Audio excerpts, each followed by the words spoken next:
जय जय भारत। साथी आज हम लोग पढ़ेंगे प्राचीन भारत इतिहास पढ़ेंगे। तो इसकी शुरुआत करते हैं साथियों आप लोग को थोड़ा उजाला कम दिखाई दे रहा होगा। ये क्या है कि लाइट ना होने के कारण पढ़ा रही हूँ बत्ती जला के, तो प्लीज़ आप लोग थोड़ा सपोर्ट करिएगा साथियों। तो इसकी शुरुआत करते हैं, प्राचीन भारत से करते हैं। तो दोस्तों, प्राचीन भारत का इतिहास है। प्राचीन भारत में देखिए क्या है, प्राचीन भारत का इतिहास ऐतिहासिक स्रोत से पढ़ेंगे। तो सबको पता है जो इतिहास है, इतिहास के पिता कौन है, हेरोडोटस है। तो चलिए इसकी शुरुआत करते हैं। प्राचीन भारतीय इतिहास को जानने के मुख्यतः 3 स्रोत होते हैं साथियों। कितने स्रोत होते हैं? 3। यानी इतिहास अगर हमको पढ़ना है, प्राचीन इतिहास पढ़ना है, तो प्राचीन इतिहास पढ़ने के लिए मुख्य स्रोत कितना पढ़ना होगा साथियों? 3। पहला है पुरातात्विक स्रोत, दूसरा है साहित्यिक स्रोत, तीसरा है विदेशी यात्री एवं लेखकों का विवरण है। तो पहला क्या है? पुरातात्विक स्रोत है। तो पुरातात्विक स्रोत में कुछ टॉपिक पढ़ेंगे साथियों। देखते हैं पुरातात्विक स्रोत यह है। पुरातात्विक स्रोत में क्या है साथियों? इसमें अभिलेख, मुद्रा, मूर्तियाँ, चित्रकला एवं स्मारक आते हैं। तो पुरातात्विक स्रोत में क्या क्या पढ़ना होता है साथियों?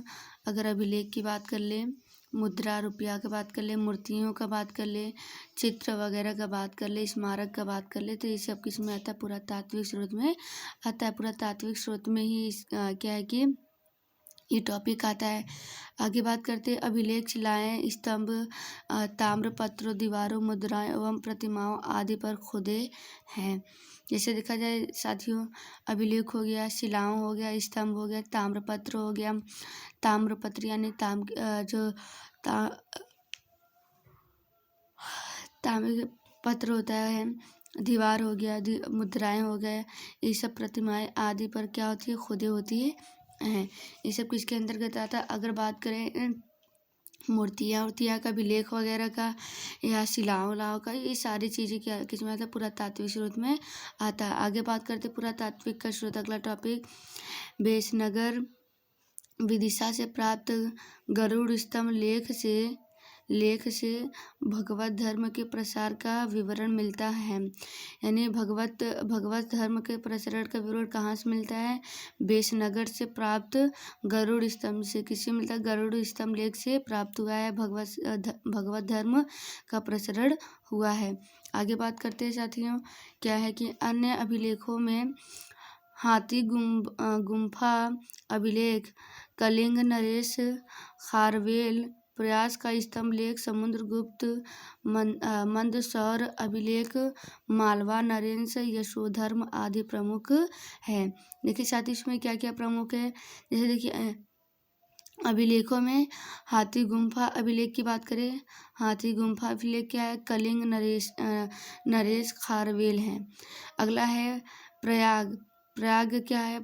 स्तंभ लेख कौन सा है? समुद्रगुप्त द्वारा है, ठीक है ना, प्राप्त हुआ है। और क्या है? मंदसौर अभिलेख किसके? मालवा नरेश यशोधर्म से प्राप्त हुआ है। इसके बाद और सारे टॉपिक्स है। आगे बात करते हैं, दूसरा हेडिंग क्या था? साहित्यिक स्रोत था। तो साहित्यिक स्रोत में देखते हैं साथ ही इसमें क्या होगा, इसमें धार्मिक साहित्य एवं धर्मोत्तर साहित्य शामिल है। धार्मिक साहित्य के अंतर्गत वेद, उपनिषद, रामायण, महाभारत, पुराण, स्मृति ग्रंथ, बौद्ध तथा जैन ग्रंथों को सम्मिलित किया जाता है। साथ ही अगर साहित्यिक स्रोत पढ़ना, देखिए क्या है कि पुरातात्विक स्रोत में क्या? अभिलेख, लेख, स्तंभ लेख, ये सब आया, ठीक है ना। हम लोग पढ़े साहित्यिक स्रोत। तो साहित्यिक स्रोत में अगर ग्रंथ की बात कर ले, किसकी बात कर ले? ग्रंथ की, रामायण की, पुराण की, महाभारत की, वेद की, तो ये सब किसके अंतर्गत आता है? साहित्यिक स्रोत के अंतर्गत आता है साथियों। बस अब आगे देखते हैं क्या है। धर्मोत्तर साहित्य में ऐतिहासिक एवं समकालीन साहित्य, जैसे देखिए अर्थशास्त्र मतलब जो क्या है कि मतलब धर्मोत्तर साहित्य में किस साहित्य में है? कौटिल्य है। मुद्राक्षस किस में है? विशाखदत्त में है, ठीक है ना दोस्तों। फिर क्या है? कथा सरित सागर, ये क्या है, सोमदेव में है। फिर ठीक साथियों कि साहित्यिक में है राज तरंगिणी, कल्लड़ में है पृथ्वीराज रासव, क्या है, चंद्रबरदाई। और हर्ष चरित्र किसमें है, बाण भट्ट आदि को सम्मिलित किया जाता है। इतने टॉपिकों को इसमें क्या किया जाता है, सम्मिलित किया जाता है। हर्षचरित हो गया, पृथ्वीराज हो गया, राज तरंगिणी हो गया, ठीक है ना साथियों, और सारे टॉपिक इसमें शामिल किया गया है। साथियों हम लोग क्या है कि प्राचीन इतिहास पढ़े थे। प्राचीन इतिहास के कितने भाग होते हैं, 3। पहला क्या था, पुरातात्विक स्रोत। पुरातात्विक स्रोत में क्या क्या था, अभिलेख, मुद्रा, मूर्तियाँ, चित्रकला एवं स्मारक, अभिलेख, शिला स्तंभ, ताम्रपत्र, दीवारें, यानी इतने चीज़ों की बात करें, इतने चीज़ क्या हुए हैं, पुरातात्विक स्रोत में खोदे गए हैं। अगर खुदाई की बात करें, खुदाई किस में हुआ, तो पुरातात्विक स्रोत में हुआ है। साथियों किस में हुआ, पुरातात्विक स्रोत में। अगर खुदाई की बात करें तब, तो खुदाई में क्या क्या हुआ है, ताम्रपत्र, शिलालेख, स्तंभ, मूर्तियाँ, चित्रकला, ये सब सारी चीज़ें किस में हुआ है, पुरातात्विक स्रोत में हुआ है। अगर बात करते हैं बात करते हैं दूसरा क्या है, साहित्यिक स्रोत। तो साहित्यिक स्रोत में क्या क्या चीज़ें मिली हैं, तो क्या क्या चीज़ें सम्मिलित किया गया है, जैसे वेद, वेदांग, महाभारत, और रामायण, बौद्ध धर्म ग्रंथ। ग्रंथों की बात करें तो ये सब किस चीज़ में प्राप्त हुआ है दोस्तों, साहित्यिक स्रोत में। तो ग्रंथों वगैरह की बात किया जाए तो साहित्यिक स्रोत में बात किया जाएगा, और खुदाई की चीज़ की बात किया जाए तो किसमें हुआ है, पुरातात्विक स्रोत में हुआ है। अब अगले टॉपिक की ओर चलते हैं। तीसरी टॉपिक हमारा क्या है, विदेशी यात्री है। साथियों क्या है, विदेशी यात्री है। तो कुछ चीज़ें देख लेते हैं वेदों में साथियों क्या क्या है। इसे देखिए साथियों, दिया है वेदों से संबंध, ब्रह्मांड एवं पुरोहित। तो वेद कितने होते हैं, 4 होते हैं, ऋग्वेद, यजुर्वेद, सामवेद, अथर्ववेद। साथियों क्या क्या होता है, ऋग्वेद, यजुर्वेद, सामवेद, अथर्ववेद। तो वेद में क्या होता है, ब्राह्मण ग्रंथ कौन सा है दोस्तों, कौशिकी और ऐतरेय है। क्या है, ऐतरेय बोल सकते हैं। अब पुरोहित देख सकते हैं तो क्या है, होत्री है। यजुर्वेद में क्या है, तैतरेयी है या शतपथ है। तो इसमें क्या है, अध्वर्यु है। सामवेद में पंचविश और जैमिनी है। ये इसका पुरोहित कौन है, इसका उद्गाता है। अथर्ववेद में कौन है, गोपद है। इसका क्या कौन है, ब्राह्म है। आगे बात करते हैं साथियों।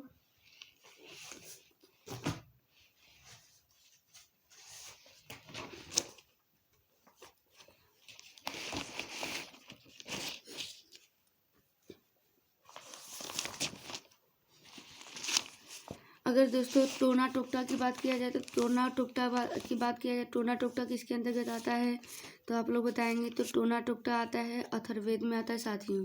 किस में आता है, अथर्ववेद में टोना टोकटा की बात किया जाता है। तो टोना टोकटा की बात किस में हो साथियों, होगा अथर्ववेद में होगा, ठीक है ना साथियों। अगर सामवेद में देखा जाए तो सामवेद में कौन सी टॉपिक आएगा साथियों, सामवेद में कौन सा आएगा,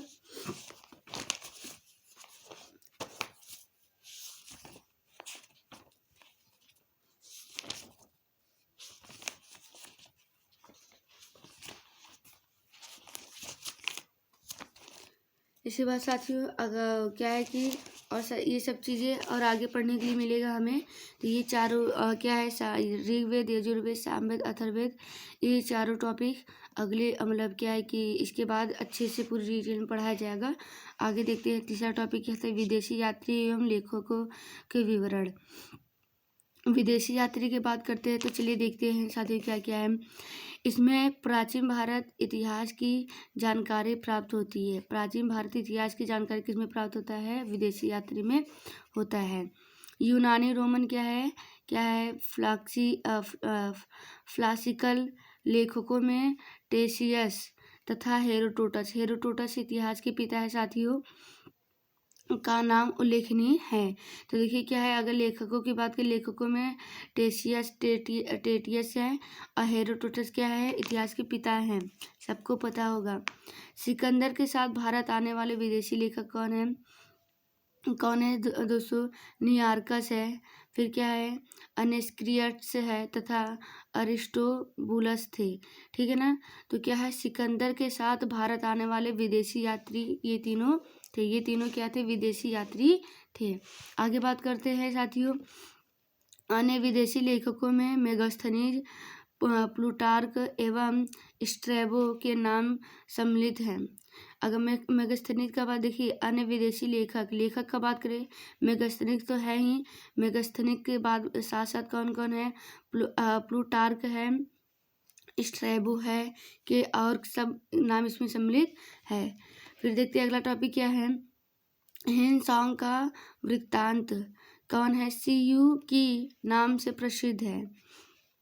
हिनसॉन्ग का वृत्तांत किससे फेमस है साथियों? किससे प्रसिद्ध है? सीयू की है। क्या है? सीयू की से हिनसॉन्ग का वृत्तांत प्रसिद्ध है। फाहियान की रचना क्या है दोस्तों? फोक्यो की है। क्या है? फोक्यो की है। फोक्यो की किसकी रचना है साथियों? फाहियान की रचना है। मेगास्थनीज की बात करते हैं साथियों, अगला टॉपिक। मेगास्थनीज सेल्यूकस का राजदूत था जो चंद्रगुप्त मौर्य के दरबार में आया था। यानी क्या है? चंद्रगुप्त मौर्य के दरबार में कौन आया था साथियों? देखिए, मेगास्थनीज सेल्यूकस का राजदूत था। सेल्यूकस का राजदूत कौन था? तो सेल्यूकस का राजदूत मेगास्थनीज था। मेगास्थनीज चंद्रगुप्त मौर्य के दरबार में आया था। तो चंद्रगुप्त मौर्य के दरबार में कौन आया था? मेगास्थनीज आया था। चंद्रगुप्त के दरबार में कौन आया था साथियों? मेगास्थनीज आया था। मेगास्थनीज क्या था? राजदूत था। कहाँ का था? सेल्यूकस का था। और क्या? मेगास्थनीज की इंडिका में मौर्य युगीन समाज एवं संस्कृति का विवरण मिला है। ठीक है ना।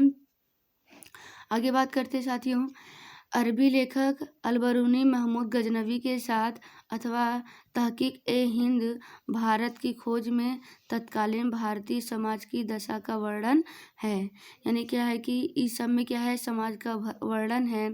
तो साथियों, हम लोगों को क्या पढ़ना था? प्राचीन इतिहास पढ़ना था। तो प्राचीन इतिहास हम लोग पढ़े हैं। तो प्राचीन इतिहास के कितने टॉपिक है? 3 हैं। कितने टॉपिक थे साथियों? 3 टॉपिक थे। तो पहला टॉपिक क्या था? पहला टॉपिक था साथियों क्या था? पुरातात्विक था। तो पुरातात्विक में हम लोग क्या पढ़े? पुरातात्विक वह होता है जिसमें क्या है क्या है? मूर्तियाँ, अभिलेख, स्तंभ आदि की प्रतिमाओं की बात करें तो उसमें वो जो खुदाई हुआ था, खुदाई वाली चीज़ें किसमें पढ़ा जाता है साथियों? पुरातात्विक में। साहित्यिक में क्या होता है साथियों? साहित्यिक में रामायण, महाभारत ग्रंथ, ये सब जितनी भी चीज़ें लिखी गई हैं उन्हें क्या वो साहित्यिक स्रोत में पढ़ना था। फिर बात करते हैं विदेशी यात्रियों को क्या पढ़ना? विदेशी यात्रियों में क्या पढ़ना है साथियों? कौन कहाँ कब कैसे आया था। ठीक है ना साथियों।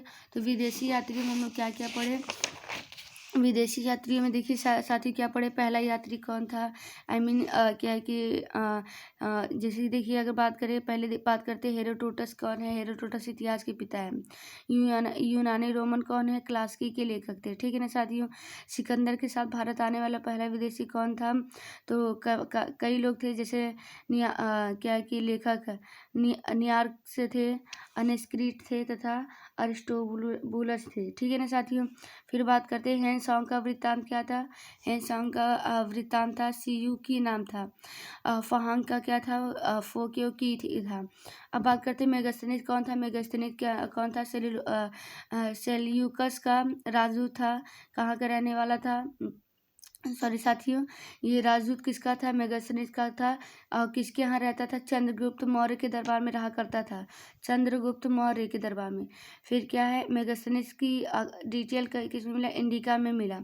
मौर्य युगनिक समाज एवं संस्कृति का विवरण मिलता है। ठीक है ना साथियों। ये तीनों हो गया। प्राचीन इतिहास पढ़ना था अभी और इसकी डिटेल आगे वीडियो में पढ़ेंगे। तो साथियों क्या है? ये तीनों टॉपिक हम लोग पढ़ लिए। तो अब अगली वीडियो अगले टॉपिक में मिलेगा। तो सीरियल वाइज ये चलेगा साथियों। इसी के साथ अगली वीडियो मिलेंगे। जय हिंद, जय भारत।